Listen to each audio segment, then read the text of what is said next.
আজকের ক্লাসে আমরা আলোচনা করব বিজ্ঞানী মিলার এবং উরে এরা দুজনে মিলে যে একটি পরীক্ষা করেছিলেন। সেই পরীক্ষাটা কী জন্য করেছিলেন, তাদের পরীক্ষার নাম কি?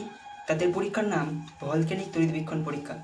তারা কী জন্য এই পরীক্ষা করেছিলেন, আর তারা পরীক্ষার মধ্যে কী কী ব্যবস্থা করেছিলেন, পরীক্ষা থেকে কী কী ফল পেলেন, কী পর্যবেক্ষণ করলেন, কী সিদ্ধান্ত করলেন, সেই পরীক্ষার মধ্যে তারা কী কী জানতে পারলেন, সেটা সম্বন্ধে আজকে আমরা জানব। তো বিজ্ঞানী মিলার এবং উরে তারা কে ছিলেন? আমরা এর আগের ক্লাসগুলোতে জেনেছি, এর আগের টপিকে জেনেছি যে বিজ্ঞানী ওপারিন এবং হেলডেন তারা প্রাণের সৃষ্টির যে বিভিন্ন ধাপ, প্রাণের সৃষ্টি কিভাবে হয়েছে, জীবনের উৎপত্তি কোথা থেকে হলো, পৃথিবী কিভাবে সৃষ্টি হলো, তারা তাদের নিজস্ব গ্রন্থের মধ্যে নিজেদের মতবাদকে প্রকাশ করেন। নিজেদের মতবাদ অনুযায়ী তারা ব্যাখ্যা করেন যে এইভাবে এই ধাপে জীবনের উৎপত্তি হয়েছে, পৃথিবীর সৃষ্টি হয়েছে। পৃথিবীর প্রাচীন পরিবেশ তাদের মত অনুযায়ী বিচারক ছিল, সেখানে মুক্ত অক্সিজেন ছিল না। তারা বলেছেন যে প্রাচীন পৃথিবীতে যখন পৃথিবী বিচারক অবস্থায় ছিল, সেই সময় পরিবর্তনের মাধ্যমে, বিভিন্ন অভিব্যক্তি বিবর্তনের মাধ্যমে ধীরে ধীরে সেখানে মুক্ত অক্সিজেনের সৃষ্টি হয়, এর ফলে জলীয় বাষ্পের সৃষ্টি হয়, এর ফলে বৃষ্টি অর্থাৎ জলচক্রের সৃষ্টি হয়, যেখান থেকে সমুদ্রের সৃষ্টি হয়। সেই সমুদ্রের মধ্যে এমন কিছু রাসায়নিক উপাদান সৃষ্টি হয় যেগুলো জীবনের উৎপত্তির জন্য অত্যন্ত অপরিহার্য, যেগুলো ছাড়া জীবনের উৎপত্তি সম্ভব নয়। যেই রাসায়নিক পদার্থগুলি প্রতিটা জীবের ক্ষেত্রে অত্যন্ত গুরুত্বপূর্ণ, তারা এইসব ব্যাখ্যা করেন। এবার তাদের এই মতবাদ তারা যে গ্রন্থের মধ্যে ব্যাখ্যা করেন, তারা বিভিন্ন বিজ্ঞানীদের মধ্যে পরবর্তীকালে মতবিরোধের সৃষ্টি হয়। তারা বলেন যে এটা তো ঠিক, কিন্তু সেটা ঠিক নয়। এবার কেউ বলেন এটা ভুল, কিন্তু ওটা ঠিক। তো এইরকম বিভিন্ন মতবাদ, এরকম বিভিন্ন মতবিরোধ যে সৃষ্টি হয়, সেই মতবিরোধকে ভেঙে দেওয়ার জন্য বিজ্ঞানী মিলার এবং উরে কিছু পরীক্ষা করেন। এবং বিজ্ঞানী মিলার ও উরে শুধু নয়, এই বিজ্ঞানী ওপারিন এবং হ্যালডেনের মতবাদের সাপেক্ষে, অর্থাৎ বিজ্ঞানী ওপারিন এবং হ্যালডেন তাদের মতবাদ যে সঠিক, তারা যে একদম সঠিক কথাই বলেছে, জীবনের উৎপত্তি যে এইভাবেই হয়েছে, পৃথিবীর প্রাচীন পরিবেশে এরকমই ছিল, তাদের সপক্ষে, মানে তাদের পক্ষে তারা বিভিন্ন পরীক্ষা নিরীক্ষার মাধ্যমে, বিভিন্ন পর্যবেক্ষণের মাধ্যমে প্রমাণ করেন যে হ্যাঁ, বিজ্ঞানী ওপারিন এবং হ্যালডেন সঠিক মতবাদ দিয়েছে, তারা সঠিক কথাই বলেছে। বিজ্ঞানী ওপারিন হ্যালডেন তাদের মতবাদ সঠিক। তো তাদের সাপেক্ষে, বিজ্ঞানী ওপারিন এবং হ্যালডেনের সাপেক্ষে বিভিন্ন বিজ্ঞানীরা বিভিন্ন পরীক্ষা নিরীক্ষা করেন। তারা বিভিন্ন পরীক্ষার মাধ্যমে প্রমাণ করেন যে বিজ্ঞানী ওপারিন এবং হ্যালডেন যে মতবাদ দিয়েছেন, অর্থাৎ পৃথিবীর যে প্রাচীন পরিবেশ এইরকম ছিল, তারপরে ধীরে ধীরে জীবনের রাসায়নিক উৎপত্তি ঘটে, সেখান থেকে জৈবিক বিবর্তনের মাধ্যমে ধীরে ধীরে জীবনের সৃষ্টি হয়। তো এইভাবে যে জীবনের উৎপত্তি, সৃষ্টি থেকে আজ পর্যন্ত এই যে বিভিন্ন পরিবর্তন তারা যে ব্যাখ্যা করেন, তাদের সেই মতবাদকে প্রমাণ করার জন্য বিভিন্ন বিজ্ঞানীরা পরীক্ষা করেন, যার মধ্যে বিভিন্ন বিজ্ঞানীরা যারা পরীক্ষা নিরীক্ষা করে প্রমাণ করেন, তাদের সপক্ষে পরীক্ষা করেন, তাদের মধ্যে দুজন বিশিষ্ট বিজ্ঞানী, দুজন উল্লেখযোগ্য বিজ্ঞানী হলেন বিজ্ঞানী উলার এবং বিজ্ঞানী মিলার এবং বিজ্ঞানী উরে। এরা তারা যে বিজ্ঞানী ওপারিন হ্যালডেনের সপক্ষে যে পরীক্ষাটি করেন, সেই পরীক্ষাটির নাম হচ্ছে ভলক্যানিক তড়িৎবীক্ষণ পরীক্ষা। তারা এই পরীক্ষার মাধ্যমে প্রমাণ করেন যে পৃথিবীর প্রাচীন পরিবেশে কিছু রাসায়নিক উপাদান সৃষ্টি হয়, যেগুলো জীবনের সৃষ্টির জন্য অপরিহার্য। তো এক এক করে আমরা তাদের পরীক্ষাটাকে বুঝবো, তাদের পরীক্ষার ব্যবস্থা, সেখান থেকে কি তারা পেলেন, তারা কি সিদ্ধান্ত করলেন সেটা জানবো। তো চলো এক এক করে দেখি। তাদের পরীক্ষার জন্য তারা যে যন্ত্র ব্যবহার করেছিলেন তার আমি একটা ছবি এঁকে নিয়েছি। এখান থেকে আমি তোমাদের বুঝিয়ে দেবো, এবং এখান থেকে তারা কি কি তথ্য পেলেন আমি এখানে লিখে দিয়েছি। তো বিজ্ঞানী মিলার এবং উরে কিছুটা এরকম একটা যন্ত্র নিলেন। এখানে দেখো একটা বড় ফ্লাক্স আছে, একটা ছোট ফ্লাক্স আছে। এই বড় ফ্ল্যাক্সের মধ্যে কি বলছে দেখো, প্রাচীন পৃথিবীর পরিবেশ। তারা যে পরীক্ষাটা করবে প্রাচীন পৃথিবীর পরিবেশে, তারা কী জন্য পরীক্ষাটা করছে, তারা কী সম্বন্ধে পরীক্ষাটা করছে, নাকি যে প্রাচীন পৃথিবীর পরিবেশ আছে, প্রাচীন পৃথিবীর পরিবেশে কিছু রাসায়নিক উপাদান ছিল। ওপারিন হ্যালডেন বলে গেছেন যে প্রাচীন পৃথিবীর পরিবেশে কিছু রাসায়নিক উপাদান ছিল, যেগুলো জীবনের উৎপত্তির জন্য অত্যন্ত অপরিহার্য, জীবনের উৎপত্তির জন্য জীব দেহের ক্ষেত্রে অত্যন্ত অপরিহার্য। তো সেই উপাদানগুলো কি সত্যিই অপরিহার্য? বিজ্ঞানী মিলার এবং উরে সেটা জানার জন্য এই পরীক্ষাটি করেন। তার জন্য তো প্রাচীন পৃথিবীর পরিবেশ, সেই জিনিসগুলো কোথায় ছিল? প্রাচীন পৃথিবীতে ছিল। এবার প্রাচীন পৃথিবীতে যে রাসায়নিক উপাদানগুলো ছিল, প্রাচীন পৃথিবীর রাসায়নিক উপাদানগুলো জানার জন্য নিশ্চয়ই প্রাচীন পৃথিবীর পরিবেশটা দরকার। তো সেই প্রাচীন পৃথিবীর পরিবেশটা তৈরির জন্য তারা কি করেছিলেন? মিথেন, অ্যামোনিয়া ও হাইড্রোজেন, এই মিথেন, অ্যামোনিয়া এবং হাইড্রোজেন এই তিনটি গ্যাস 2:1 অনুপাতে নেন। অর্থাৎ মিথেন 2 গুণ, অ্যামোনিয়া 2 গুণ, কিন্তু হাইড্রোজেন এদের অর্ধেক। অর্থাৎ মিথেন এবং অ্যামোনিয়া যেই পরিমাণে আছে, অর্থাৎ অ্যামোনিয়া যেই পরিমাণে আছে, হাইড্রোজেন তার অর্ধেক আছে। এই পরিমাণে তারা মিথেন, অ্যামোনিয়া এবং হাইড্রোজেন 2:1 অনুপাতে নিয়ে এই পরীক্ষাটি করেন। আর তারা একটি ছোট ফ্লাক্সে জলীয় বাষ্প নেন। আমরা কি দেখতে পাচ্ছি? এখানে দুটো ফ্লাক্স আছে, একটা বড় ফ্লাক্স, একটা ছোট ফ্লাক্স। এটা বড়, এটা ছোট। বড় ফ্লাক্সে তারা তিনটি গ্যাস নেন, মিথেন, অ্যামোনিয়া এবং হাইড্রোজেন 2:1। এটা কিন্তু তোমাদের জানতে হবে, এই 2:1 এটা কিন্তু মনে রাখতে হবে।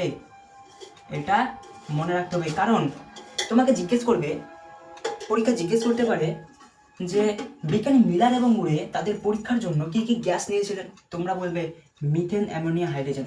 তারা সেই গ্যাসটিকে কি অনুপাতে নিয়েছিল? তোমরা বলবে 2:1 অনুপাতে নিয়েছিলেন। ঠিক আছে, তো এবার কি বলছে এখানে? ছোট ফ্লাক্সে তারা জল রেখেছিলেন এবং নিচে দেখো আগুনের মাধ্যমে, গ্যাসের মাধ্যমে সেটাকে জলীয় বাষ্পের সৃষ্টি করেছে। যে গ্যাসের মাধ্যমে, আগুনের মাধ্যমে জলটাকে উত্তপ্ত, ফ্ল্যাক্সের মধ্যে নিচের দিকে যদি আগুন লাগিয়ে দেওয়া হয়, একটা কাচের পাত্রের নিচে যদি আগুন ধরানো হয়, তার মধ্যে যদি জল থাকে, কাচের পাত্রের কোনো ক্ষতি হবে না। কি হবে? জল যেহেতু 100°C বাষ্পে পরিণত হয়ে যায়, আর কাচকে যেহেতু 100°C বেশি উষ্ণতা দরকার সেটা গলার জন্য, তাই 100°C পৌঁছানোর পরেই জলটা বাষ্পে পরিণত হতে থাকে। এর ফলে কী সৃষ্টি হবে? জলীয় বাষ্পের সৃষ্টি হবে। এই যে এখানে জলীয় বাষ্পের সৃষ্টি হচ্ছে, এই জলীয় বাষ্পটা এই নলের মাধ্যমে গিয়ে এই বড় ফ্লাক্সে মিশবে। বড় ফ্লাক্সে তিনটে গ্যাস আছে, এই গ্যাসের মধ্যে এই জলীয় বাষ্পটা গিয়ে সেখানে মিশবে। এবারে বলছে টাংস্টনের তড়িৎদ্বার দ্বারা তড়িৎ মক্ষণ করছেন। এই যে গ্যাস এবং গিয়ে জলীয় বাষ্প মিশছে, এইখানে এই যে তড়িৎদ্বার, এই যে দুটো তড়িৎদ্বার, এই তড়িৎদ্বারগুলোকে বলা হচ্ছে টাংস্টনের। তড়িৎদ্বারগুলো কিসের আছে? তড়িৎদ্বারগুলো হচ্ছে টাংস্টনের। এই টাংস্টনের তড়িৎদ্বার দ্বারা তড়িৎ পাঠানো হচ্ছে। এবার তড়িৎ পাঠানোর ফলে সেখানে যে পর্যায়ে যে প্রক্রিয়াটা করানো হচ্ছে তাকে বলেছে তড়িৎ মক্ষণ। এই প্রক্রিয়াকে বলছে তড়িৎ মক্ষণ। জলীয় বাষ্প এবং মিথেন, অ্যামোনিয়া, হাইড্রোজেন এই তিনটি গ্যাস এখানে মিশে যাচ্ছে এবং বাইরে থেকে তড়িৎ পাঠিয়ে সেখানে তড়িৎ মক্ষণ করানো হচ্ছে। এরপরে বলছে, আর কিছু বলছে না, দেখো এবার কি তড়িৎ মক্ষণ করা হচ্ছে। এখানে তড়িৎ মক্ষণের ফলে একটা গ্যাসীয় আবরণের সৃষ্টি হচ্ছে। জলীয় বাষ্প এবং এগুলো মিশে একটা আবরণের সৃষ্টি হচ্ছে। একটা কি সৃষ্টি হচ্ছে? এই গ্যাস এবং জলীয় বাষ্প মিশে একটা আবরণের সৃষ্টি হচ্ছে। একটা নতুন গ্যাসের সৃষ্টি হচ্ছে, একটা নতুন পদার্থের সৃষ্টি হচ্ছে, গ্যাসীয় উপাদানের সৃষ্টি হচ্ছে। তড়িৎ মক্ষণ করা হয়ে গেল। বাট এইখানে পুরো প্রক্রিয়াটা শেষ হওয়ার পরে যে নতুন গ্যাসীয় উপাদানটা সৃষ্টি হলো, সেটা আবার এই নলের মাধ্যমে নিচের দিকে নেমে এখানে কি হচ্ছে? এই জায়গাটাতে এখান দিয়ে জল প্রবেশ করানো হচ্ছে। এখান দিয়ে ঠান্ডা জল প্রবেশ করানো হচ্ছে এবং বের হচ্ছে। প্রতিনিয়ত এখান থেকে ঠান্ডা জল এই দিক দিয়ে এসে বের হয়ে যাচ্ছে। কার মানে এই জায়গাটাতে জল ঠান্ডা পাঠিয়ে নলটাকে ঠান্ডা রাখা হচ্ছে।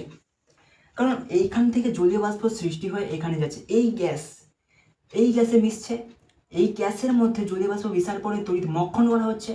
তড়িৎ মক্ষণের ফলে যে নতুন গ্যাসীয় উপাদান সৃষ্টি হচ্ছে সেটা আবার নলের মাধ্যমে নিচের দিকে নামবে।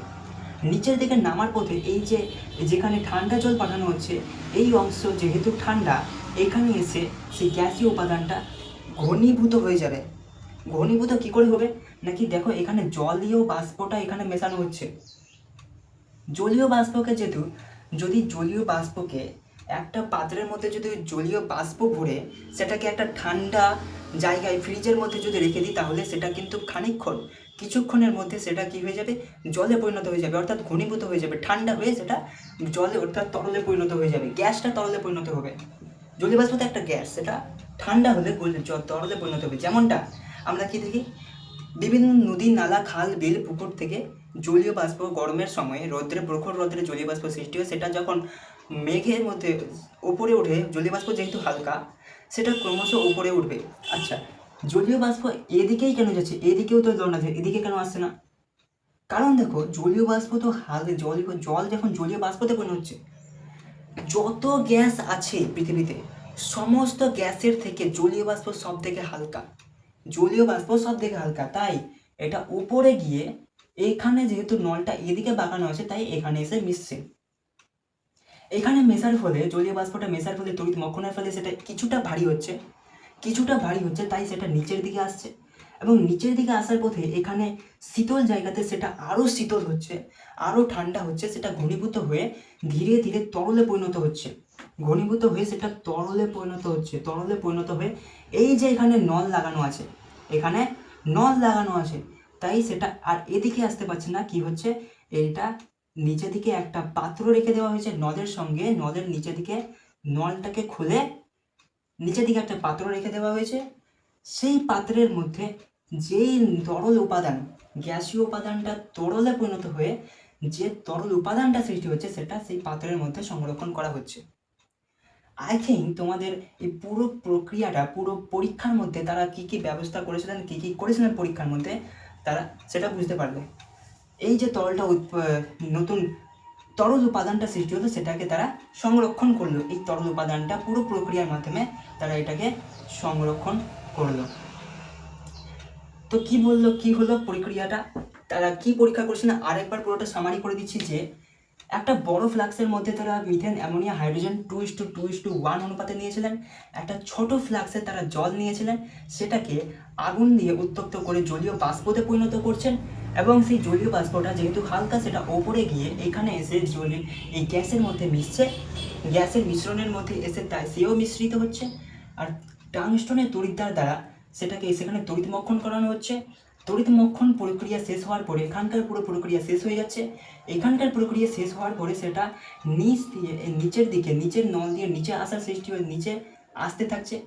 নিচে আসার পথে এখানে ঠান্ডা জল প্রবাহের ফলে এই অংশটাতে ঠান্ডা জল প্রবাহের ফলে এখানকার নল যেহেতু ঠান্ডা, তাই এখানে আসার ফলে সেই গ্যাসীয় উপাদানটা তরলে পরিণত হচ্ছে, কারণ তার সঙ্গে ছিল জলীয় বাষ্প ঠান্ডা হয়ে সেটা তরলে পরিণত হচ্ছে। জলীয় বাষ্পর সঙ্গে যা যা গ্যাস ছিল সম্পূর্ণটাই তরলে পরিণত হয়ে ফাইনালি এই দিক দিয়ে নলের মধ্যে দিয়ে এসে এখানে পাত্রের মধ্যে জমা হচ্ছে, পুরো তরলটা পাত্রের মধ্যে জমা হচ্ছে। এই তরল, এই লিকুইডটাকেই সংরক্ষণ করলো তারা। এখান থেকেই তারা পর্যবেক্ষণ করবে, এখান থেকে তারা পরীক্ষার ফল বুঝতে পারবে। তো এই ছিল তাদের পুরো পরীক্ষার ব্যবস্থা। এবার দেখব তারা পরীক্ষার পর্যবেক্ষণ করে তারা কি পেল। এবার আসবে পর্যবেক্ষণ। তো দেখো পর্যবেক্ষণ কি করছে, পর্যবেক্ষণে কি পেল, তারা যখন এই লিকুইডটাকে পর্যবেক্ষণ করলো, তারা এখান থেকে 5টি এমন অ্যামিনো অ্যাসিড পেল। এখান থেকে সেই তরল থেকে তারা 5টি অ্যামিনো অ্যাসিড পেল সেই রাসায়নিক উপাদান থেকে। এটাও একটা রাসায়নিক উপাদান। এই রাসায়নিক উপাদান থেকে তারা 5টি অ্যামিনো অ্যাসিড পেলেন। কি কি সেগুলো? এগুলো কিন্তু খুবই গুরুত্বপূর্ণ।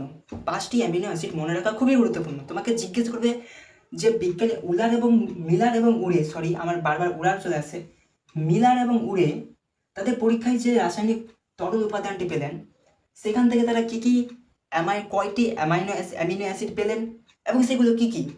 তো তুমি উত্তর দেবে যে 5টি অ্যামিনো অ্যাসিড পেলেন, এবং সেগুলো হচ্ছে, দেখো, গ্লাইসিন একটা, আরেকটা হচ্ছে আলফা অ্যালানিন, আরেকটা বিটা অ্যালানিন, নেক্সট অ্যাসপারেটিক অ্যাসিড ও আলফা অ্যামাইনো বিউটারিক অ্যাসিড। এই 5টি অ্যামিনো অ্যাসিড তারা এই রাসায়নিক উপাদান থেকে পেলেন। কি কি আরেকবার বলছি, glycine, alpha alanine, beta alanine, aspartic acid এবং আলফা অ্যামাইনো বিউটারিক অ্যাসিড। এরপরে পরবর্তীকালে এটা তো মিলার এবং উরে করলেন। এরপরে পরবর্তীকালে মিলার এবং উরের মিলারের ছাত্র, মিলার, বিজ্ঞানী মিলার, উরের না কিন্তু বিজ্ঞানী মিলারের, এরা যে বিজ্ঞানী ছিলেন এদেরও তো কিছু ছাত্র ছিল, এদের ছাত্ররাও এই পরীক্ষা করেছিলেন। বিজ্ঞানী মিলারের ছাত্র, পরবর্তীকালে বিজ্ঞানী মিলারের ছাত্র জেফ্রি বারা এবং অন্যান্যরা, উল্লেখযোগ্য জেফ্রি বারা এবং তার সঙ্গে আরও অন্যান্যরা ছিল, তারা কে মিলারের ছাত্র। তারা পরবর্তীকালে আরও এই ধরনের পরীক্ষা নিরীক্ষা আরও অনেক করেন। এই ধরনের পরীক্ষা নিরীক্ষার মাধ্যমে তারা 20টি অ্যামিনো অ্যাসিড আবিষ্কার করেন। কি বললাম, পর্যবেক্ষণ করে কি পেলাম, পর্যবেক্ষণ করে তারা কি পেল, এই রাসায়নিক উপাদান পর্যবেক্ষণ করে, আরেকবার বলছি মন দিয়ে শোনো। এই রাসায়নিক উপাদান যখন তারা পর্যবেক্ষণ করছে তখন দেখছে যে তারা 5টি অ্যামিনো অ্যাসিড পেল। কি কি সেগুলো? সেগুলো হচ্ছে glycine, alpha alanine, beta alanine, aspartic acid, alpha amino butyric acid.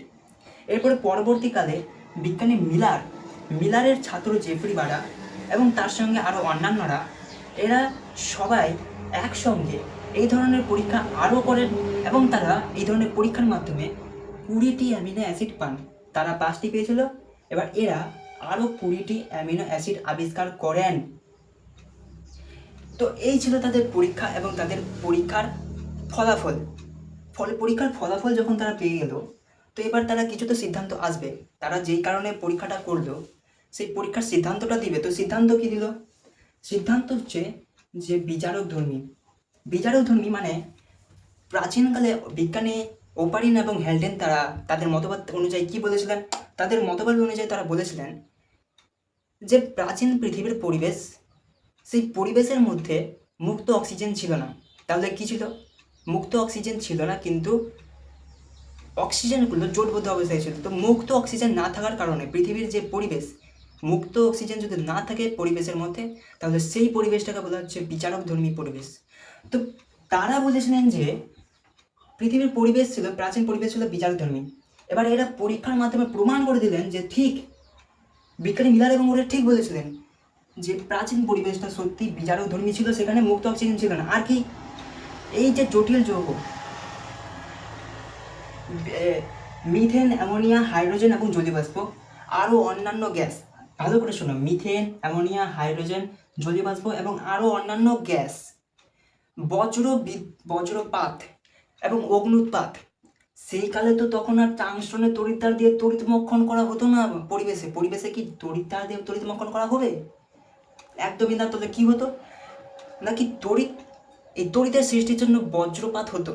আকাশ থেকে, মেঘ থেকে যে বজ্রপাত হতো, সেই বজ্রপাত এই টাংস্টনের তড়িৎদ্বারের মতো কাজ করতো।